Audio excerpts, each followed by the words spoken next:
Good morning mga ka 2.0. So bagong araw, panibagong buhay, panibagong lakas. Tatatapos na naman ng Typhoon Sinlaco dito sa Guam, USA.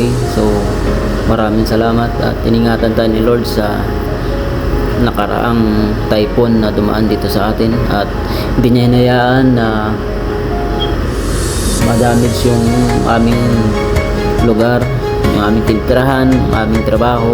So thank you Lord dahil iningatan mo kami at di mo kami pinabayaan, at balik uli kami sa trabaho, balik sa normal uli. So maraming salamat Panginoon.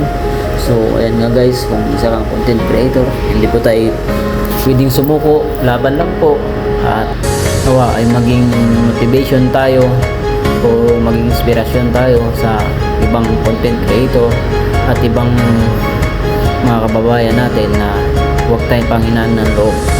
At kung dumaranas man tayo ng ating pagsubok, laban lang tayo sa Panginoon, laban tayo, humingi tayo ng tulong sa Kanya, magdasal lagi, at siyang priority natin, at dasal lang tayo kung minsan nakakalimot tayo sa Kanya.